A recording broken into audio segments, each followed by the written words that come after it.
This is the Benchwarmers Trivia Podcast. We have assembled the world's finest sports and trivia dorks to prove once and for all that we are just as bad at this as we were at sports. Hello, listeners. This is the Benchwarmers Trivia Podcast, sports trivia for those of us who rode the pine. And welcome to episode 267. I'm your host, Marcus, and today's game will be pitting the team of Benchwarmer Matt and assistant coach Dave Brown versus Benchwarmer Taco and newcomer and assistant coach on our Patreon team, John Ross. Welcome to the bench, John. Why don't you take a minute to let us know where you're from, what teams you root for, and anything else you'd like to share. Hey, thanks for having me on. Like you said, John, coming to you from Berkeley, heart of ACC country. And yeah, fan of Cowboys, Sacramento Kings, Liverpool, Cal Bears. Outside of that, love music, cooking, walks on the beach, all that. Really excited to be here with you guys. Yeah, it's nice. It's great to have you. And yeah, the heart of ACC country is that's amazing because kind of forgot about that. I did too. Matt, how are you doing? And why don't you let us know what yours and John's team name is going to be? The C in ACC stands for California. A lot of people don't know that, but it's true. I am well. I am to date the recording here. It is. I've gone a little bit too hard on the Olympics watching the first 2 days. I did not pace myself. I've watched too much sports in the last 2 days, but shout out to American Lee Kiefer, who went back to back in the women's foil. The U.S. is like a fencing dynasty now. So, dope. We love to see it. John and I both being, proud California Golden Bears. Our team name had to be Cal themed, and there's only one thing that we can say to brag on our Stanford underlings. So our team name today will be We've Got the Axe. You have to lord it over them when you can. That's right. I'm a huge fan of lording over any victories, as Taco and David Lux know. We won't worry about that right now. Yeah. It's not important. No. Your guys' trophy that goes between the teams is an axe? Stanford and Cal, yeah. Okay. Started as an actual axe. There was a whole story about it being stolen and stolen back. And we don't steal the axe from each other anymore, which is kind of sad. We need students stealing the axe from each other more often. It would be interesting. So, how old is this tradition? 100 and something years, I think. Okay. It's been going on a while. I mean, did Wisconsin and Minnesota steal it from you guys or something? Because Wisconsin and Minnesota has an axe. They've got, Paul Bunyan's axe? Yeah. That's a good question. I don't know which one came first. But before that, we had a block of bacon or whatever it was, a hunk of bacon or some sort of weird. Called a slab. Slab. There you go. Thank you. The sommelier over there knows this. Anyway, go ahead, Marcus. I'm totally diverted. It's all good. And Dave Brown, this is a two-guest episode that we don't have that often, but Dave, you were gracious enough to come on when we were in a pinch. So you're an assistant coach on our Patreon team, but why don't you take a second and remind everybody anything really that you'd like to update us on since the last time you were on? Well, I'm going to let Matt go first because I want to explain the team name. Ooh, why okay. It makes sense. Okay. All right, Matt. So go first and tell us how you're doing, please. I'm alive. My life is chaos right now. It's been chaos for a long time. So, I haven't edited my part of the podcast that's coming out on Tuesday, and it's Sunday night, so to date. So I got a lot of stuff to do between now and tomorrow morning. So, Taco, as he is, overachiever, got his part of the edit done like a day before everyone else, and so here we are. So that's what I'm concerned about. So, Dave, go ahead and tell us the all that stuff that Marcus said in the team name. My name's Dave Brown. I am from the Minneapolis area of Minnesota. I work at a restaurant. I'm the sommelier there, so my job is literally wine, and it's fun. I love it. Took a long time to get there, but if you can get it, keep that job. But it's awesome sauce. But Matt and I were talking because Taco and John were Taco John's, and in the Midwest there is a restaurant called Taco John's, and it is basically like the knockoff Taco Bell. And it's still really good. It's good. They got the potato olays, and one of our head chefs who opened our restaurant, his first job was working at Taco John's. So it's always in my heart. But the motto of Taco John's is just, there's a whole lot of Mexican going on at Taco John's. Well, I'm half Mexican, so our team name is a little bit of Mexican going on. All right. So we've got the axe going up against a little bit of Mexican going on. And with that, let's kick it over to Dan for the rules. The game will consist of 4 quarters of play, each with different trivia style. The styles of quarters 1 through 3 will change from show to show, and I will explain them as we go along. Like any good sporting event, we will have a halftime show after the second quarter with entertainment questions. And in the fourth quarter, our teams will wager from their points accumulated to see who are today's clipboard captains, to be honored like the true benchwarmers they are. All right, let's get this game underway.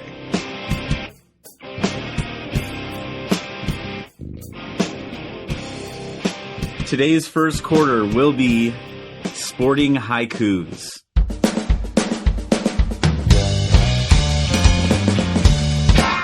Sporting haikus. For this quarter, there will be 4 questions in haiku form. Each question is worth 25 points. All right. Question 1 in sporting haikus. Remember the name. New welterweight champion, Chi-Town born Muslim. Marcus, we're going to check in. Okay. A little bit of Mexican going on has checked in. We've got the axe. You can talk it out. So, John, I think this is a UFC thing. We were debating in the chat potentially what sport this welterweight champion might have been in. But I think if I'm remembering correctly, there was a guy with a Muslim name that just won a title at the most recent UFC pay-per-view. I think his last name is just Muhammad. I don't remember the first name, but we don't need the first name. Yeah, that works for me. And Muslim name that would track. Yeah, no, I'd say let's go for it. It's the Lucky Johnson of Muslim names. All right, we will check in with Muhammad. Okay, and a little bit of Mexican going on. What did you guys have? Yeah, we weren't sure. Dave mentioned trying to kind of do a Lucky Johnson of names, and he brought up an Ali, and I wasn't sure either, but I do remember I heard something kind of like what Taco was saying, that somebody named Muhammad won a welterweight recently, so we also checked in with Muhammad. And both teams are receiving points with a Lucky Muhammad. The correct answer is Bilal Muhammad. And this is literally about 12 hours old, Bilal Muhammad. Last night they had a card in the middle of the night in London. It didn't start until 7 Eastern in the US. And yeah, he beat Leon Edwards. And where did that seep into my brain in the last 12 hours? I must have been reading something on ESPN or something. Yeah, I think it's super bad sneaking in your brain. Yes, exactly. And his nickname is Remember the Name, so that's what that's for. Oh, okay. And nice work, both teams. Yeah, that actually makes me laugh that now we have Lucky Johnson and Lucky Muhammad. Lucky Muhammad. So we're doing it. Okay. Number 2 in sporting haikus. First overall pick. First Frosh QB at Cal. 3-time Pro Bowler. We'll check in. We've got the axe has checked in. A little bit of Mexican going on. You guys can talk it out. First overall quarterbacks that came out of Cal. Jeez, man. Can you give me an era, you think? Like what decade do you think this is in? I have no clue. I'm not going to be able to help you out here too much. I don't know this. I'm not like David who knows these things and lets the guest kind of figure it out or something like that. I'm stupid. So You're not the oracle, all encompassing. yeah, exactly. A very humble oracle. Yeah. Yes. Shout out to David Lux. I guess the thing is, can you name any Cal quarterbacks? Because that's the hardest part to me, just naming Cal quarterbacks in general. That makes me think that it was quite a while ago then, right? Because aside from Aaron Rodgers, I can't think of a Cal quarterback over the past 25 years that was worth anything or all that significant. Yeah. So it's probably got to be somebody from the 80s or before. Gonna need an answer, guys. Yeah. How old do you want to go? Just throw a random quarterback name out there. Should we do a Lucky Johnson? Just see, maybe we can hit Muhammad and Johnson back to back.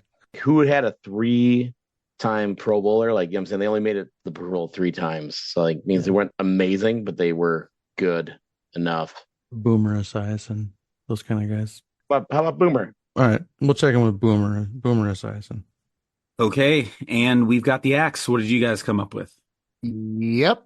Well, I definitely remember him just getting thrown into the fire as a true freshman, and it was not pretty for a while, but they decided we're okay with losing and we'll let him develop, and he became a first overall pick and a very successful NFL quarterback that is still active. We checked in with Jared Goff. Oh yeah. And one team is receiving points. The correct answer is Jared Goff. I mean, he should have taken the Lions to the Super Bowl. That was an all-time melt there, but yeah, he's been solid, and it's kind of funny because he was just kind of a throwaway in that Stafford trade, and it's worked out really well for him, and now he's getting paid like a like a top three quarterback. Okay, moving on to question 3 in sporting haikus. Second ranked golfer, first 2 major wins this year, 1 Olympic gold. We'll check in. Hey, we've got the access checked in. Sorry, I got caught there. A little bit of Mexican going on. You can talk it out. I think that Scheffler is currently the number one. I think so as well. I think I was looking him up the other day for some stupid reason. Yeah. The Open was just the other day. Was it that Schaffel? Oh, it's like Shoffley or like, His first name is like starts with an X, right? Like Xander or something like that. Yeah. isn't it like Shoffley? Is it Shoffley? I think that sounds familiar to me all of a sudden. I don't know. We'll check in with Shoffley or yeah. If you say it in an accent, it kind of goes like, is Shoffley? The Shoffley. Yes. Okay, and we've got the axe. What did you guys have? Yeah, he just won the British Open, and I think he won the PGA Championship earlier this year. We also checked in with noted French golfer Xander Schauffele. And both teams are receiving points. The correct answer is Xander Schauffele, or that other way you guys pronounced it. And Matt, you had it right. He just won the British Open, or just the Open Championship, and then he won the PGA Championship. And in 2021 at Tokyo, he won the gold. So now this is the question. Did John Ram win the gold medal, but not in the last Olympics? That's a great question. I don't know. I have no idea. That is a good question. And I will look it up after I give you guys question 4 All right. in Sporting Haikus. First round pick, 4 teams, 5-time Pro Bowl O lineman, Pro Bowls with first team. We're gonna check in. Okay, a little bit of Mexican going on as checked in. We've got the axe. You can talk it out quickly-ish. Well, I mean, we can talk out what we've got, but it's not a whole lot. Yeah. John went with maybe is this another Cal connection and brought up Alex Mack, but I feel like Cleveland drafted him, but then you said you were pretty sure he made Pro Bowls in Atlanta. I know Atlanta was like where he was kind of the biggest, and then he ended up in San Francisco. Right. Yeah, like we're kind of thinking through like people who had a pretty good career and then signed a bunch of sort of like mercenary contracts on the back end, like 1 and 2 years at a time. Like I feel like Morgan Moses is doing a lot of that, like Brandon Scherf or somebody like Mm-hmm. I don't think it's Trent Williams because he's making Pro Bowls at SF. No. Kind of stuck on this one because again, I'm pretty poor with NFL roster moves and even poorer when it comes to the offensive line. Like a Pats guy that bounced around like Trent Brown. Hmm. I don't hate that. And Tunsil hasn't been on 4 teams. No. I mean, one of the like Longs or Matthews, not Eric Fisher. No. you just shoot with somebody who kind of feels good on vibes, and I think that'll be good enough. And we might get it wrong, but oh well. Let's do Brandon Scherf. How about that? Sounds great. Check it in. All right. And a little bit of Mexican going on. What did you guys have? We were also kind of not knowing what to do with, so we ended up going with who was a first round draft pick, but I think you only play for 2 teams. But we went with Tony on the Juice Mandrich of the Green Bay Packers. Neither team is receiving points. And again, with the haiku format, it's hard to fit all the things that I wanted to fit into, clue wise. We've got the axe. You guys, your thought process was good. You were thinking about somebody who signed they signed 3 one-year contracts, in fact, and it was an interior O-lineman, which was something that I wanted to work in, but I didn't know how to in this short of thing. But the correct answer is Andre Gerard. Cowboys center. He made all of his Pro Bowls with the Cowboys, and then he signed with the Ravens for a year, the Bears for the year, and the Raiders for a year before he retired. I got a Josh Bomback on that one. Ooh. Nice. Yeah, this is the first time I've ever heard that name. So. Oh, yeah. Yep. Pro Bowler, and I think he was an All-Pro a couple of times for Dallas. So Colorado Buffaloes legend? Colorado Buffalo legend Andre Nice. Gerard. See, that's a good pull. Nice. Nice. There All you go. right. Okay, and after the first quarter, we have a little bit of Mexican going on with 50, and we've got the axe with 75. We wanted to let you know that we are on Patreon if you'd be interested in supporting us financially. Your contributions will be used to help us cover the costs that it takes to bring you the high-quality sports trivia you have come to expect from us. There's also some great perks that come with the Patreon membership to the Benchwarmers Trivia Podcast, including bonus episodes and Benchwarmers swag. You can find us at patreon.com/benchwarmerstp. Thanks. And that brings us to our second quarter, which is Curriculum Vitae. Ooh.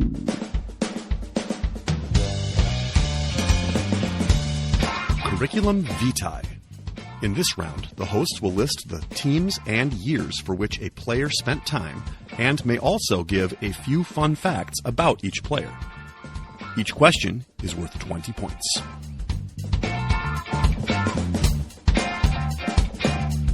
Number 1 in Curriculum Vitae. Sacramento Kings, 1995 to 2000.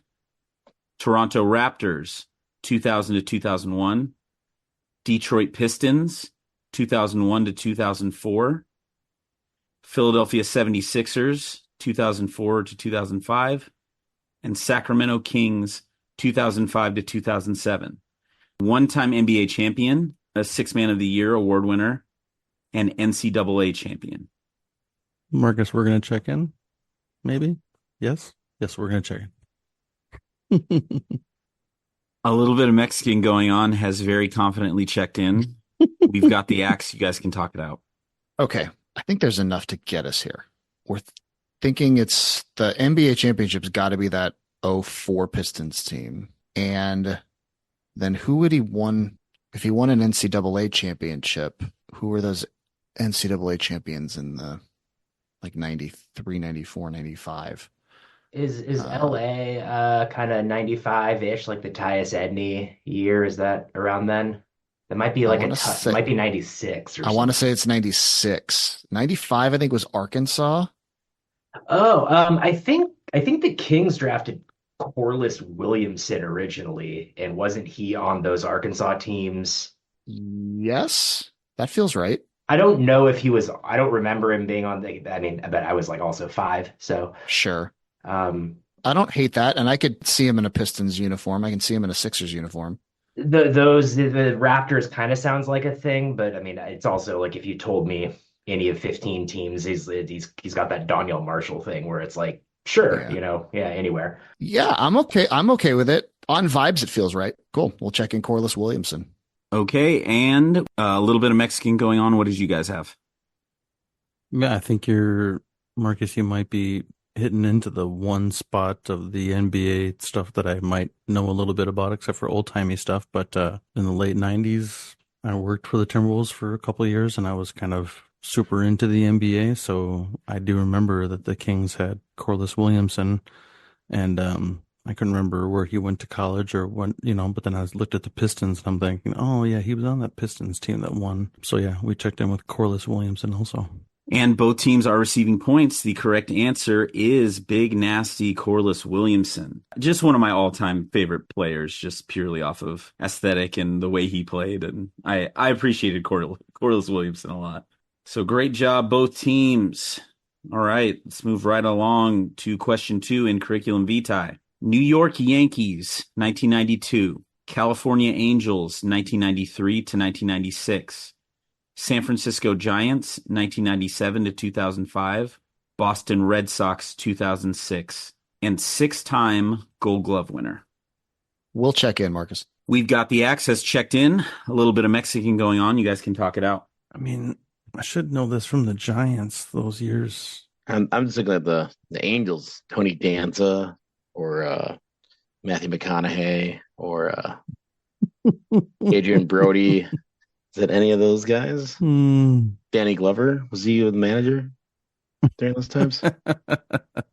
And who was on those Giants teams? I mean, Jeff Kent, obviously Barry Bonds was on those teams. They had JT Snow on those teams. So 97 to 05. I'm trying to think back to like my Sega Genesis days. Yeah, we're not above getting to answers through video games. Oh, not at all. Yeah. Was their catcher at that time, I think. Buster Posey? No, it was before Buster came on. Oh, was it that Berryhill guy? But he wouldn't have won 6 Gold Gloves. All right, I'm going to need an answer. All right.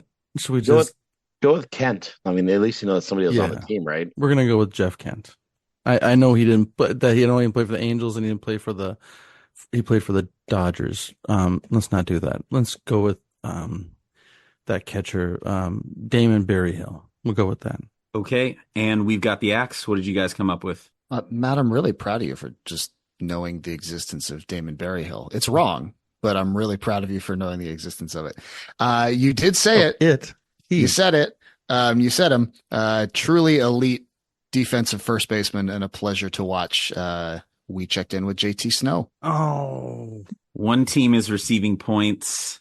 The correct answer is JT Snow. Yeah, and in the Major League Baseball Hall of Fame is the picture of JT Snow snatching up Darren Baker, little 3-year-old Darren Baker, as he was scoring on the Kenny Lofton base hit in the World Series. So he actually, this was funny as I was writing this, when he signed a one-day contract to retire as a Giant, he actually is listed as playing again for the Giants, but he didn't actually play. He was in the lineup.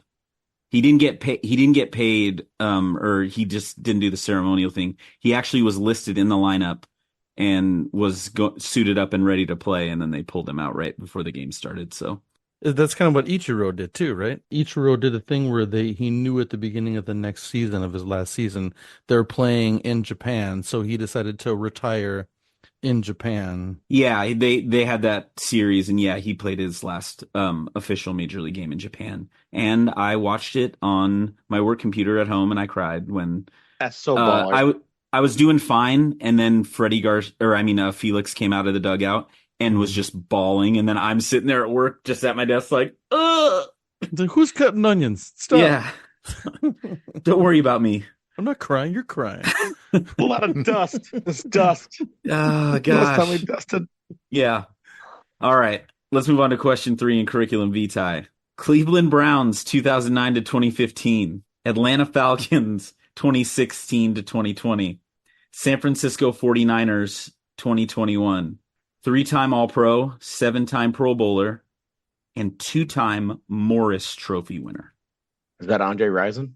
I would have put House Burnt Down by a Girlfriend. 3-time All-Pro, 1-time House Burnt Down. 1-time survived arson. We are going to check in. We've got the access checked in. A little bit of Mexican going on. You guys can talk it out. Okay, so he's a football player. Oh. Yes. That helps. Yeah. Yes, thank you. 3-time All-Pro. 12-year career. So we're probably not talking about a skill position guy, right? I mean, they didn't really have anything as far as like running backs or wide receivers. We could be talking about a defensive back or a defensive lineman or a linebacker. Certainly not a quarterback. Who was the linebacker for the Atlanta Falcons? That was really awesome in the Super Bowl that they lost. Mm, He was talking all that. Whenever I think of Cleveland Brown linebackers, I think of Dwayne Rudden throwing his helmet off and losing that game because he threw his helmet off. But he played for the Vikings before Cleveland. This is going to drive me nuts because I know as soon as he says it, I'm going to be like, what an idiot. Of course. Still want to know what the Morris Trophy is. And it's a 3-time All-Pro, but 7-time Pro Bowler. I should know this. It's probably an offensive lineman that I just drives me nuts. You just want to go Johnson just to hope. All right. Let's throw Lucky Johnson out there. Yep. Okay, and I have a feeling John is going to reveal the answer for We've Got the Axe, so why don't you let us know what you had? Yeah, never wrong, just early. This is Cal Bear Alex Mack. One team is receiving points. Yeah, Matt and Dave, I was wondering if you were listening closely enough when John earlier goes, well, I was thinking it could be Alex Mack. He played for Cleveland and Atlanta and then ended up in San Francisco. As I'm sitting there going, okay, well, I got this curriculum vitae coming up with that exact verbatim layout. And that was with the offensive lineman that you had in the first quarter? Oh, yes. Yeah. That's what he laid it all out during that question. And I was like, well, that popped up, and John and I are both sitting there like, oh no. Oh no, what have we done? I was trying not to laugh while I was reading it because I could see it all over John's face. He's like, oh no, I said it out loud earlier. The Morris Trophy goes to the best offensive lineman in the Pac-12. Rest in peace. Okay. And he's only one of one other guy to win it twice. Let's get to question 4 in curriculum vitae. Anaheim Angels 1998 to 2004. Arizona Diamondbacks 2005. Toronto Blue Jays 2006 to 2007. St. Louis Cardinals 2008 to 2009. Atlanta Braves 2010. 4-time All-Star, World Series champ and World Series MVP, 2-time Silver Slugger winner. We're going to check in, Marcus. Okay, a little bit of Mexican going on has checked in. We've got the axe. You guys can talk it out. A lot of 2002 Angels content happening here with Darren Baker and now with this guy. So it's a little hurtful, Marcus, I'm going to be honest, but it's fine. I'm a hater, if anything else. Yeah, I going back through, I think the only other, I think the Cardinals World Series was in 2010 or 11, so this has got to be the Angels, and I think the MVP in that series was Troy Gloss. I definitely remember him on the Blue Jays and the Cardinals. Yeah, I feel Tim Salmon was around that, but he's just on the Angels, right? Yeah, just don't overthink it. Yeah, Troy Gloss. Okay, and a little bit of Mexican going on. What did you guys come up with? Looking at the years and the teams, the only World Series one I could see on there was the Angels. So I thought, who was the Angels MVP? And I messaged Dave and I said, I think Troy Gloss was the MVP. And he confirmed or, agreed. So Troy Gloss. Both teams are receiving points. The correct answer is Troy Gloss. And I have nightmares about thinking about Troy Gloss because I'm a Mariners fan and everything's bad all the time. After the second quarter, we've got a little bit of Mexican going on with 100, and we've got the axe with 175. And that will bring us to halftime.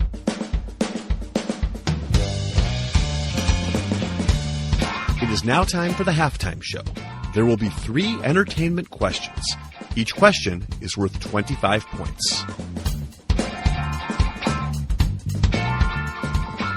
I like to keep it pretty simple with my halftimes, and this is all about football, sports movies, and more specifically, we're going to talk about some of the teams that the movies focus on. So, question 1.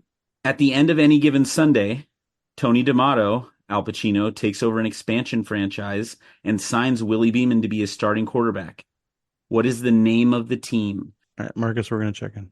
A little bit of Mexican going on is checked in. We've got the axe. You guys can talk it out. Marcus, you said either team name or city is acceptable? Yes. Thank goodness. I can't pull the team name at all, but pretty sure the city is Albuquerque.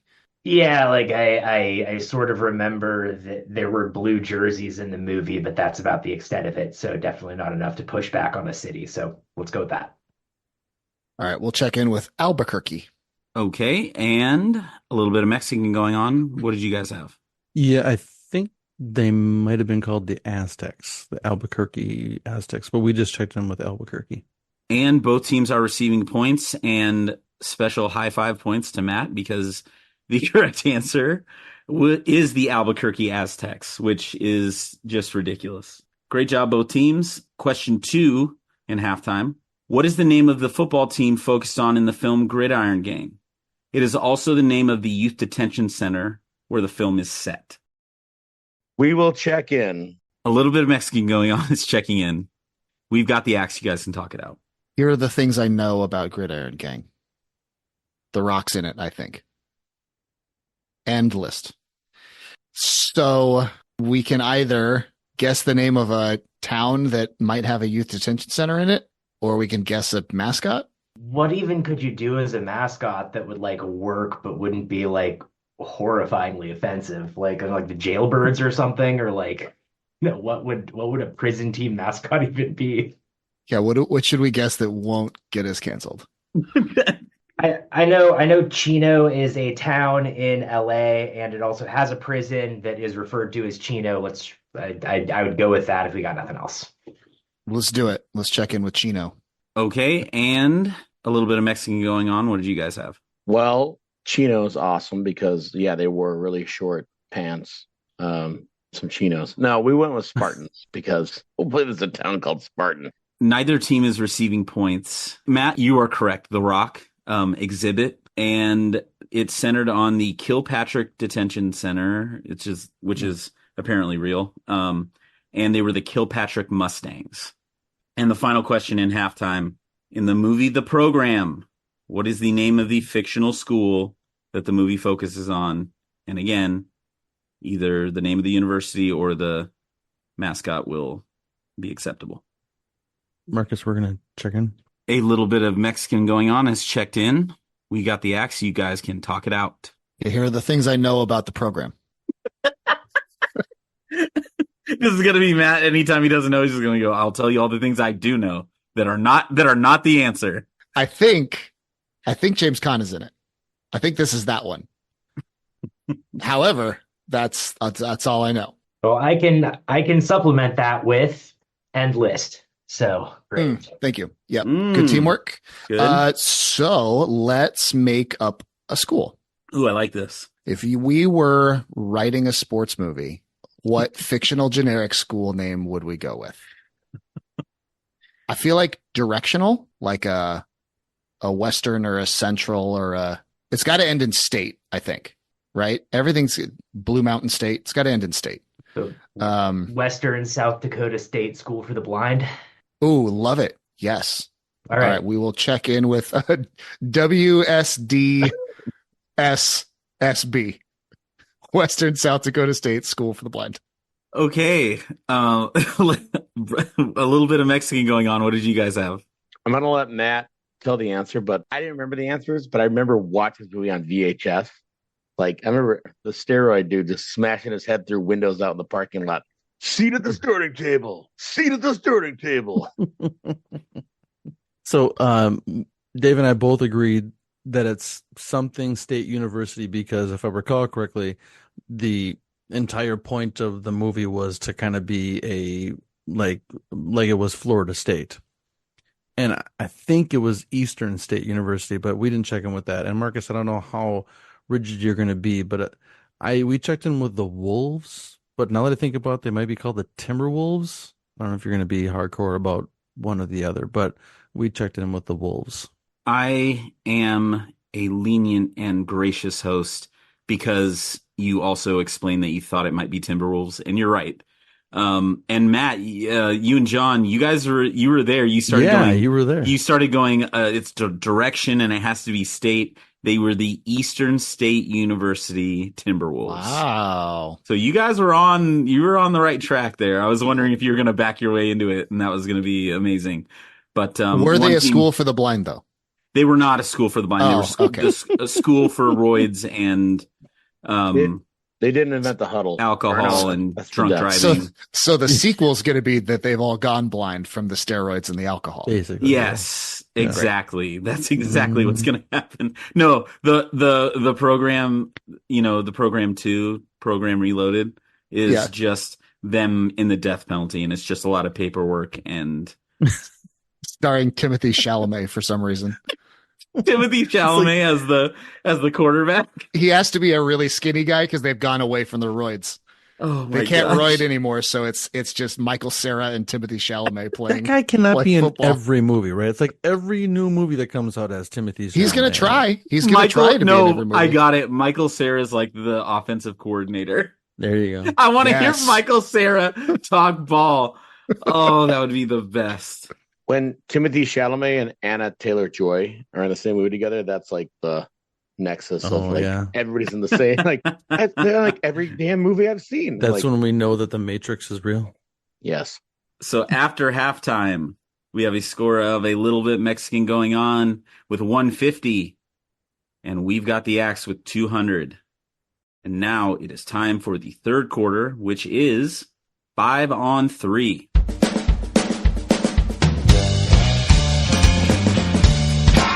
Five on 3. For this quarter, there will be 3 categorized lists containing 5 items, where each item is worth 10 points. The teams will attempt to guess as many items as they can. However, if a team has an incorrect guess, they will receive 0 points for that list. Question 1 in 5-on-3. I want you to name me the 5 Dallas Cowboy quarterbacks with the most interceptions thrown in a single season. Marcus, we're going to check in. Okay, a little bit of Mexican going on has checked in. We've got the Axe. You guys can talk it out. Well, we're doing a lot of prognosticating about, well, first, how many interceptions in a season gets you to the top 5? Thinking it's got to be at least 15. A name that jumped out that is more than capable of throwing a lot of interceptions and still continuing to have a job was Quincy Carter. That's the first awful Cowboys quarterback that pops into my head. I know Vinny Testaverde had a couple of seasons with the Cowboys. I don't know if he ever like started a full 16 game season, but Okay. I feel like he's got one of those like interception records like in a season or a ratio or something like that. I don't know if it happened on the Cowboys or like I said, if he even had, a season with enough games played. Right. Bledsoe see. was there for a second. Bledsoe threw a lot. And then You threw out Staubach. Aikman probably didn't throw enough to put up that many interceptions, especially Aikman. Danny White, I don't hate. Don Meredith, I don't hate. I Well, feel for like this question. I feel like old kind of passing stat lines are always weird to look at. You get a lot of weird, just sort of like, Right. like 25 touchdowns and like 43 interceptions or something. Right. Another guy that's old, but Craig Morton, Cal legend Craig Morton was with the Cowboys for a bunch of like the 70s, right? He is who Staubach takes over from, I believe. Like, I think he Right. stops there after the Colts or something. But Okay. yeah. Okay, so I guess just pulling back, I think we feel good about Romo, Prescott, and Carter. Mm-hmm. Do we want to add a fourth? I leave it up to you. I think there's a bunch of names. It's just if you're feeling strong about one to throw on there, why not? All the points are made up anyway. So I err on the side of going more aggressive in these things because again, it doesn't. I don't lose anything if I lose a podcast episode. So Let's go for it. Let's go. How about Danny White? Okay. sure. So Okay. Romo, Prescott, Quincy Carter, and Danny White. Yes. Okay, check those four in. Okay. And a little bit of Mexican going on. What did you guys have? We had a lot of the same, pretty much conversation, except that, but we locked in with Danny White, Quincy Carter, and then we threw out Vinny Testaverde as a third answer because why not? Okay. And one team is receiving points. I'll go through the top 5 here.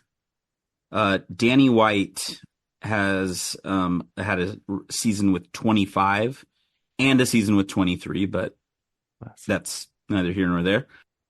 Eddie LeBaron, who played in the 60s, was famously a very short. He had a season with 25. Yeah, Chrysler named after him too, right? Quincy Carter had 21. Craig Morton had 21. Who?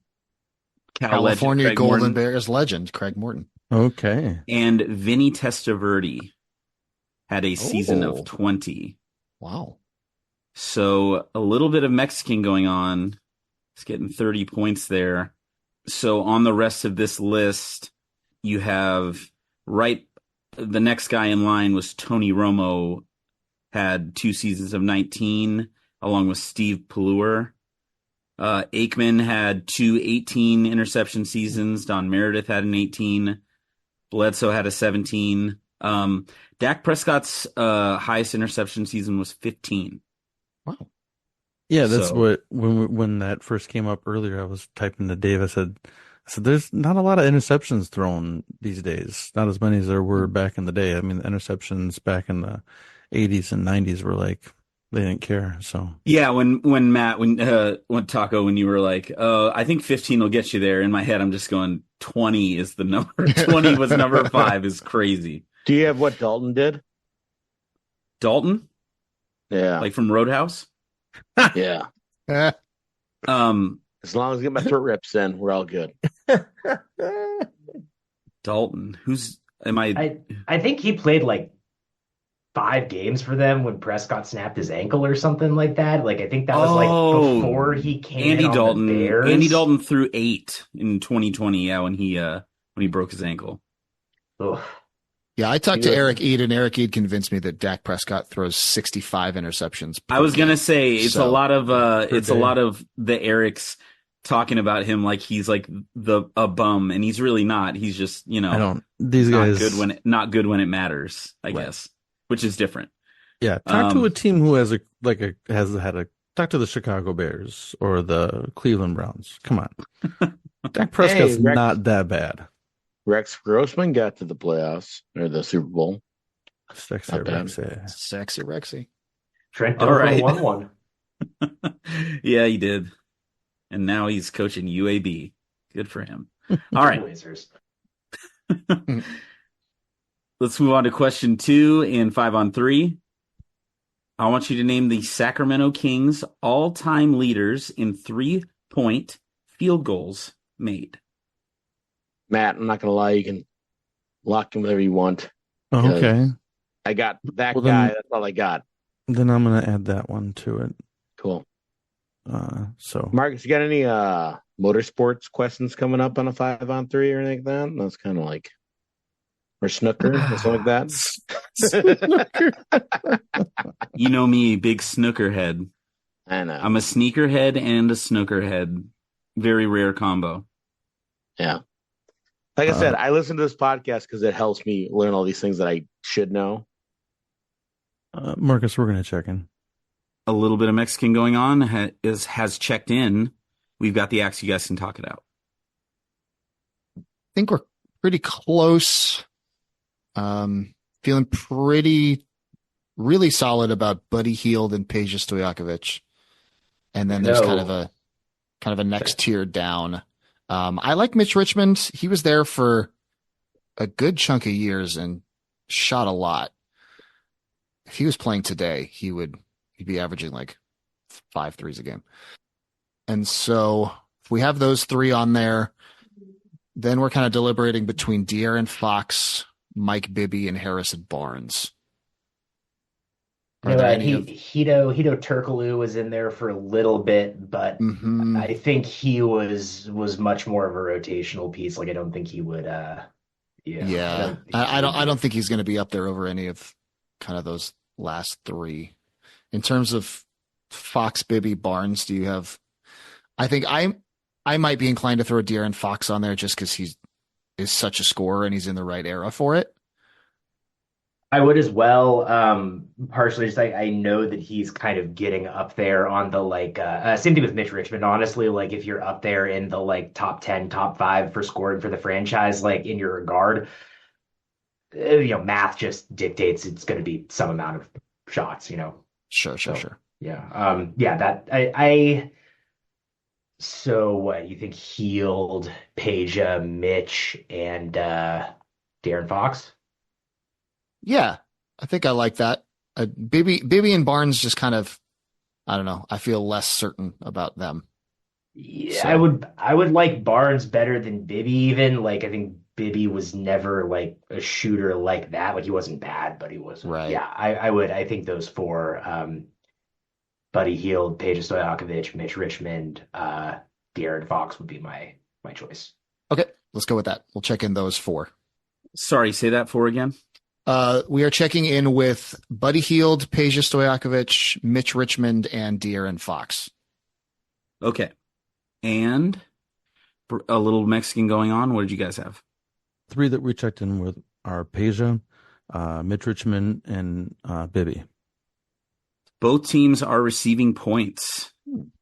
Great job. One is Buddy Hield by far. I mean, it's just the era, right? He wasn't there for a terribly long time, but that was his role, and it's the NBA now. And number 2 is Peja Stojakovic. Number 3, Mitch Richmond. Number 4, Mike Bibby. And number 5, De'Aaron Fox. Nice. And then just to finish out the top 10, you have Harrison Barnes at 6, Francisco Garcia at 7, Ooh, Kevin Martin at 8, Bogdan Bogdanovic at 9, and Keegan Murray already is at number 10. If they would have had the 3-pointer back in the day, Oscar Robertson would have been Oh yeah, number one Yeah. with a bullet on that list. yeah. yeah. I was trying to think because he had Kings listed down as one of his teams. I was like, what's one that can be gettable without having to know the whole history of the Kings? And 3-pointers seemed right just because of the era. Makes it a little, If you little ask more. this question, in 2 years, Keegan Murray's in the top 5. Oh, hey, you don't got to tell me. Keegan Murray made somebody on this podcast a little bit of money this year, so I'm a big fan. I mean, whoever that is. Yeah. I just text Matt. I go, Jason Williams. I go, that's the only guy I know from the Kings. He's like, white chocolate? Question mark? I'm White like, chocolate? yeah, that's all I got. I love that. That's all I got. love that you had white chocolate. And yeah, oh man, he's so funny now that he's doing interviews and stuff. It's very funny. West Virginia boys are different. All right, let's move on to our third and final question in 5-on-3. Matt, this is For this, Matt? I'm apologizing. Oh, no. Here we go. Because I do this almost once anytime I have one of these lists, I have to do a college.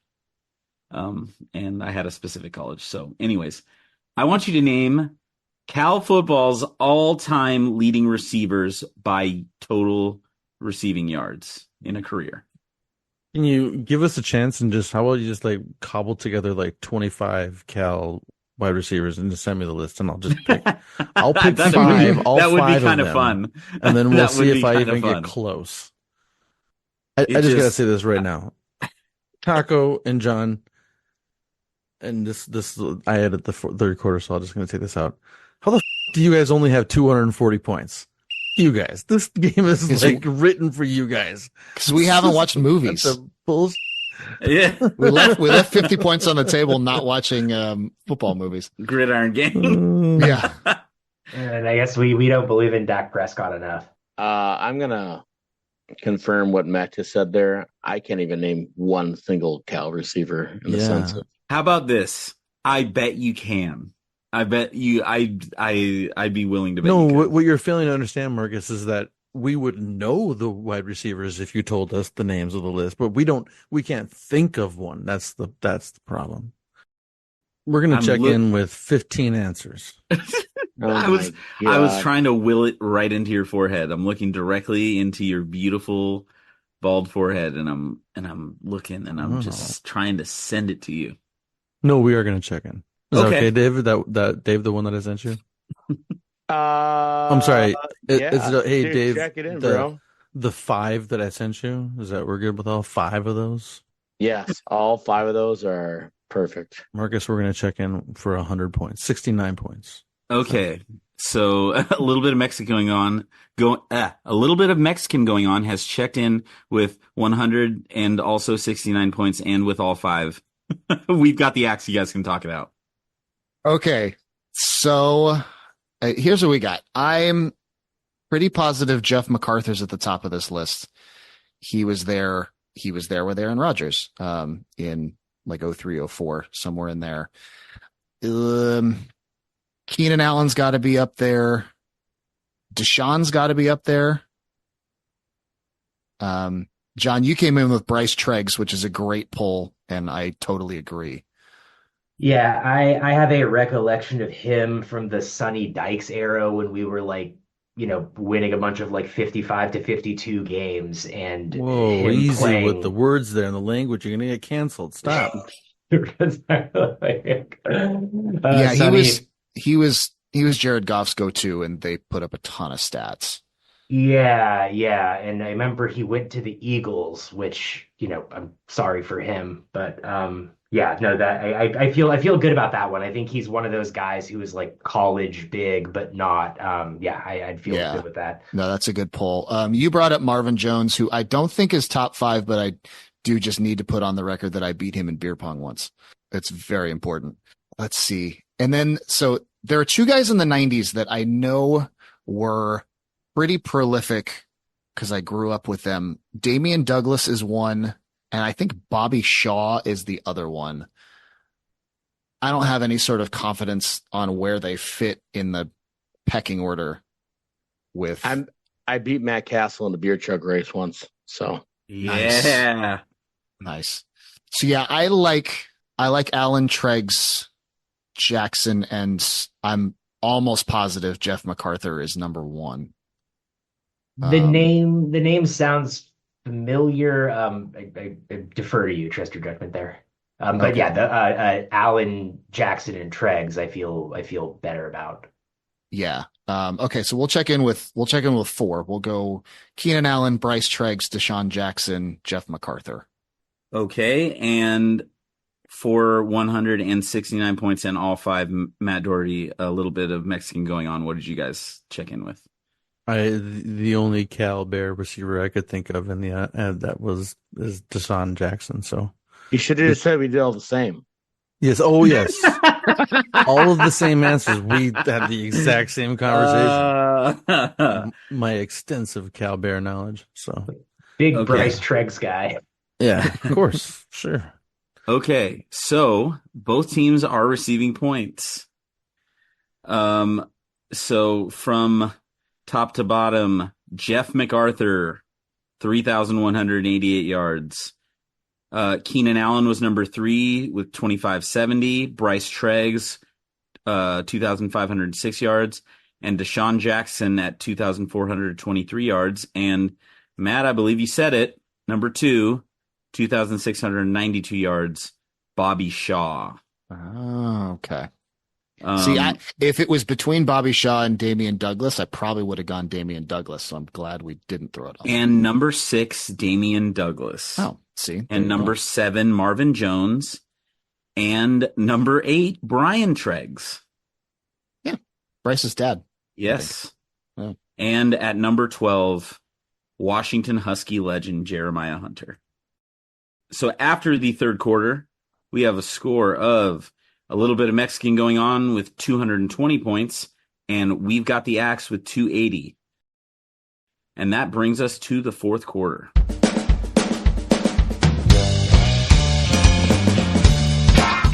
The fourth quarter, known as Put Your Fours Up. This quarter consists of 4 categorized questions that teams will wager up to 100 points each, not to exceed their current point total. The categories for the fourth quarter today are as follows: Seattle legend in the NBA, immortal in college football, domination in the UFC, and bright stars in the Olympics. And with that, it is time for the teams to place their wagers. We'd like to take a minute to invite you to follow us on Facebook, Instagram, and Twitter at BenchwarmersTP. We also have a Facebook group for fans of the pod called The Bench. Join us there to comment on the latest episodes and share cool sports facts and trivia. If you'd be willing to rate and review us on iTunes or Stitcher, we'd greatly appreciate the support so that other people may find this podcast. Thanks. Now that the wagers are in, on to the questions. So the first question in the fourth quarter is Seattle legend. What former 17th overall pick in 1992 spent 15 seasons in the NBA, despite not playing for his hometown team that drafted him? He found most of his success on his third team, being named All-NBA First-Team Defense once and All-NBA Second-Team Defense 3 times during his 5 seasons there, and is currently an assistant coach for that franchise. All right, we're checking in. A little bit of Mexican going on is checked in. We've got the axe. You guys can talk it out. So we're looking 92 to 2007, thereabouts. Seattle Legend is in the title, so he must have presumably got drafted by the Sonics, but not played for the Sonics. Well, and we were saying, given that time frame, how players' careers age, you're probably looking at the awards around the kind of 2000 period. Right. Something that we both messaged about the same time was a Doug Christie coming back to the Kings thing. Yeah. Which makes sense. I know he was like kind of that, like he was the Cephalosha kind of role on that Kings team in the early 90s. I don't know if he was only there for 5 years, but it does make sense. I like that as good as any other answer we have. And I think I vaguely remember him being a Kings assistant. Like, I don't know it for sure, but there's an inkling there. We will check in Doug Christie for 69 points. And a little bit of Mexican going on. What did you guys come up with? Well, I thought it had to hit at one point, but we went with white chocolate. Bang. Jason Williams. See what happens. For 82 points. One team is receiving points. Doug Christie went to Rainier Beach High School in Seattle, where he was a freshman when my parents were seniors, and they remember him very well. The correct answer is Doug Christie.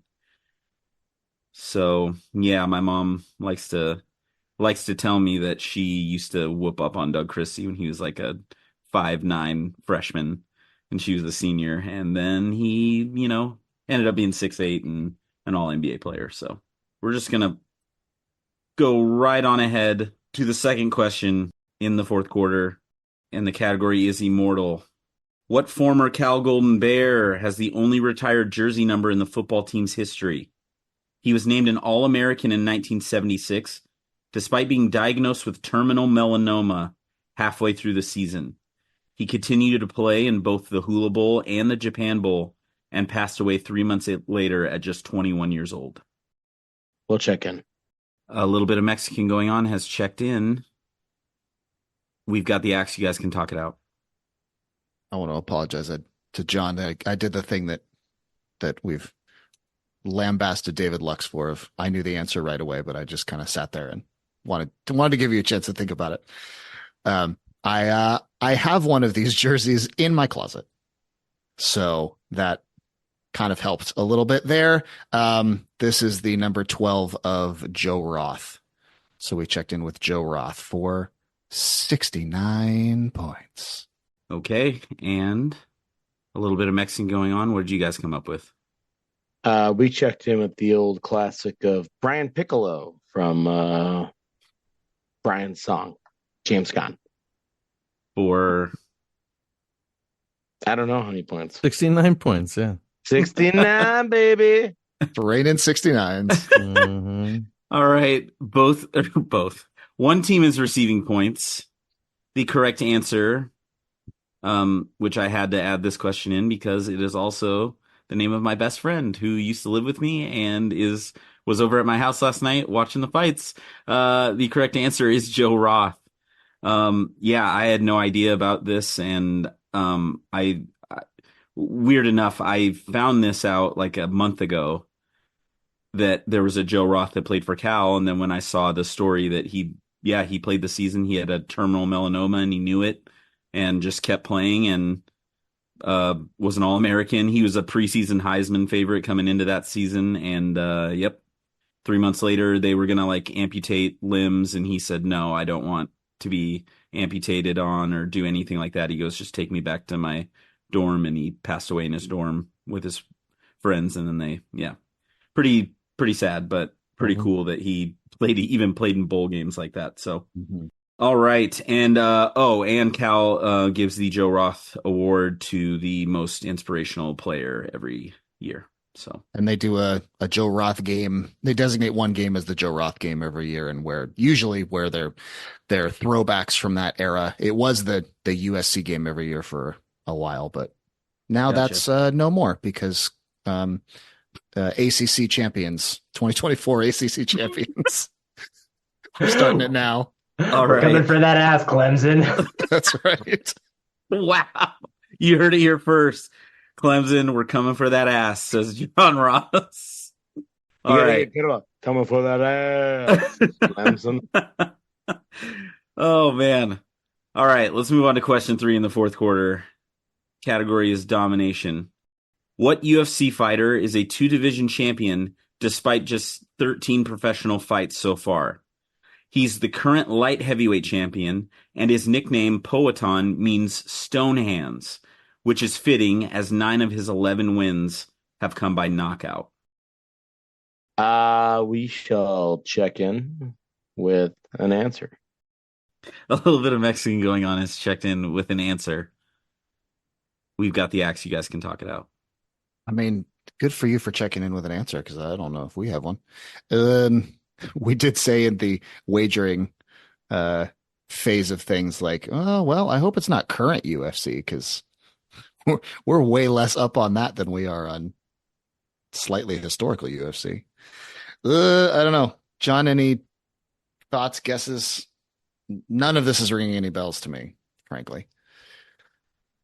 Yeah, like the multi-division guys I know are a little bit older and wouldn't be like current, and I don't think would be light heavyweight. Like I know like John Jones, I think had, light heavyweight and heavyweight at one, but like maybe that's a long time and Right. a lot of yayo ago. But I don't know if I'm gonna get I know there's a Kazakh guy. It's not Nurmagomedov, the other guy, but it's one of those longer ones. I don't know if it's the guy, but I know there was like a maybe like Chimaev or something like that is good or recent, or Makayev, Chimaev. I mean, I'm just making sounds. There's let me tell you what I know about Kazakh guys. There's one of them and it's Borat. So you're doing better than I am. Famously great producers of plutonium. Yeah. Just check in with whatever vaguely Kazakh name you want. Yeah, let's just try to avoid getting canceled here. Let's try a Chimaev. Sure. That's- We'll check it in says- Chimaev. We'll check in Chimaev for 69 points. Lucky Chimaev. Okay. God dang it, John. It gets me every time. All right. and and a little bit of Mexican going on. What was your answer that you very clearly had? Don't worry, you're not getting canceled.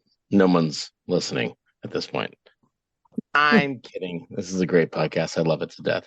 But we checked in with the second actor of Barabbas from the A Team, Quentin Rampage Jackson. And for how many points? 0. 0. Okay. Neither team is receiving points. You both named UFC fighters. But the correct answer is the current light heavyweight champion, Alex Pereira. And he is the most terrifying human being I've ever seen in my entire life. He's like from an indigenous people in Brazil, and he does this like creepy march to the ring, and he's kind of like he's almost dancing down to the ring, and then he fires an arrow at whoever he's about to fight, and it's terrifying. And there's rumors that he might eventually go up to heavyweight because he's huge. So he fought at welterweight and won, lost that, won at light heavyweight, and he's so big that he might move up to heavyweight, and I think he could win that too. So he is scary as hell. So Alex Pereira. So nobody got that one. And just because this is amazing that this worked out this way, I am going to recap the scores going into the fourth quarter, but for one specific reason.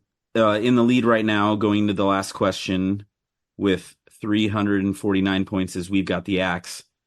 And a little bit of Mexican going on is behind, but they have 69 points.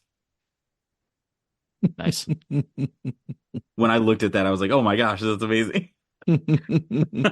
Okay. So you better have risked 0 on this last question so you can stay at 69. Okay. So the final question of the game, the category is Bright Stars. The South Sudan men's national team made waves last week, taking the USA to the limit in a 101-100 loss. They are the most recently approved team in all of FIBA, and as of this recording, shocked Puerto Rico in their opening Olympic matchup 90-79. They are coached by 2 former NBA players, and I want you to name either player. Yeah, Marcus, we can check in. A little bit of Mexican going on has checked in for the final time tonight. So that means We've Got the Axe. You guys can talk it out. Okay, so I know Luol Deng is affiliated with South Sudan basketball, but I don't think he's the coach. I think he's like their president of basketball ops. They're like their Jerry Colangelo or whatever.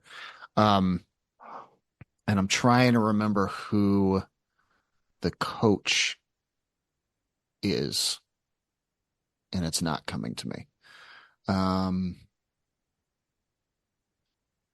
mean, I'm just thinking of African NBA players, and trying to find people who I don't know which country they were from, originally, so I Right. can kind of at least like eliminate. So I mean, I know we've kind of kicked like I think Ibaka is from like Ivory Coast or Sierra Leone or Angola, like something kind of on that side. hmm I mean, Dang, Um, if you know he's affiliated, Dang is like a good starting answer. yeah, maybe. I mean, maybe he's technically like an assistant or something. I'm almost positive they have a different head coach, but I can't pull the name. But I know Luol Deng's affiliated with South Sudan basketball, so maybe he counts for this question. I don't know. Are we fine checking that in? I mean, it's not affecting the outcome of this game, so we shouldn't spend too much time on it. Yeah, no, I'm good. I think Luol Deng makes as much sense as me just naming names. So yeah, let's go for that. All right. We'll check in Luol Deng for 69 points. Okay, and a little bit of Mexican going on. What did you guys have? So, I think technically the official coach is Royal Ivy, but I wasn't too sure about that. But I know that Luol Deng was, I don't know if he's a coach, but the same thing that Matt said. So we checked in with Luol Deng for 69 points. Both teams are receiving points.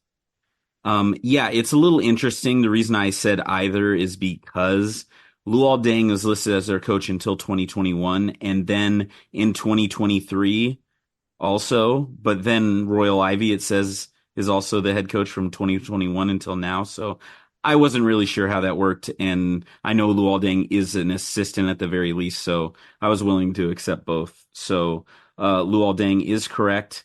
And Matt, you were right on it. The other guy is Royal Ivy. He is Nice. the, you know, actual officially named head coach. And yeah, they look good. On their roster, they have Wenyan Gabriel, JT Thor, um, as guys who have been in the NBA very recently. Wenyan Gabriel was on the Lakers for a while, and JT Thor is still on the Charlotte Hornets. So And yeah, I they're think the thing that I read or listened to or something like that said that it wasn't until either just recently or still now they do not have an indoor facility to practice in South Sudan. Like they're in the process of building them, but up until recently they didn't even have like an indoor court anywhere to practice. Hmm.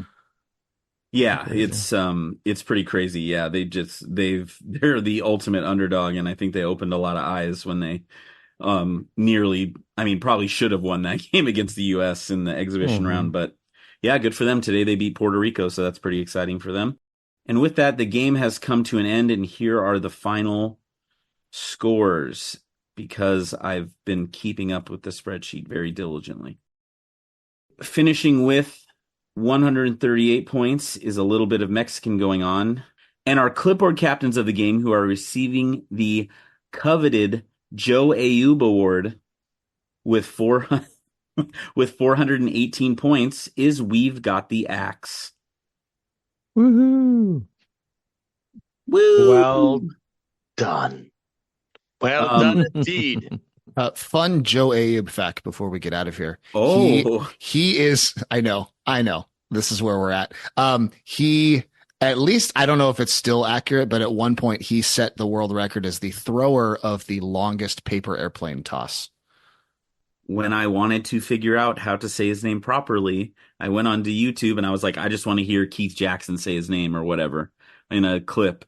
And the first like 8 videos are Joe Ayub attempts the longest paper airplane throw. And I'm like, what the hell? Is this the same guy? So yeah, I found that out today too. That's crazy. Yes, it is. That's so funny. So um now thank you, Dave and Matt Doherty, for being good sports because I don't know if you know this, but I do. The last like 4 or 5 games that I've written, a guest comes on and loses, and I was very determined for that not to happen. So don't feel too bad. Um, I wanted our guests to win because I always, it's always fun not to We're skew it too hard, but especially when we have a first time guest, I I got to feel like lean we're into we're wheelhouses. So. yeah. We're good heels. You can lean on us. We're Yeah. good Oh heels. yeah. Yeah, there Yeah, you go. you guys were Hmm. awesome. And yeah, you pulled out some answers and it was fun. You having John, since you are our first time guest, would you like to this is the time to say anything you'd like and before we call it a night. So the floor is yours. No, I appreciate you guys having me on. Been listening for like probably going on 3, 4 years or something like that. Whenever it started, a little bit after that. Yeah, no, had a ton of fun and just want to hope my CFB 25 recruits see this and realize with enough dedication, anything can be possible. You can be a winner too. So yeah, I just I'm the proof. I'm the proof. So thanks, guys. And Dave, you are also a guest. Thank you for coming on short notice and filling in for us. We really appreciate it. And yeah, so if you have anything you want to say before we get out of here.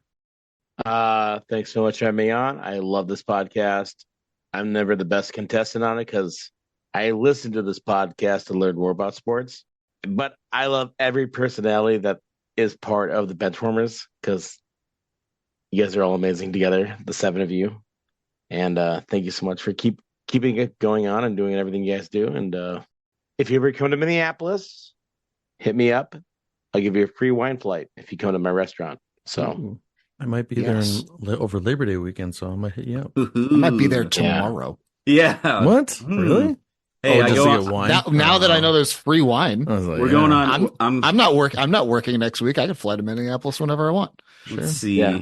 I go on strike on the 12th of September, so I have to I throw the come Flames out to while I'm not doing And the thing is, anything. like, I don't mind doing this. I'll throw it out to like even the guests that listen. You guys Yeah. end up in Minneapolis and you go to Travail Restaurant in Robbinsdale. You just go, "Hey, Dave, I heard about you from the Benchwarmers. Benchwarmers podcast, and you owe me a free wine flight." I will toss you a free wine flight because then I know that you heard about it from this. Because I love this podcast. I love all 7 or 8 of you guys that do this thing, and it's amazing. So, anyways, And before you go get that free wine flight, write Dave an F1 question. Yeah, Yes, exactly. please, Write him an F1 question.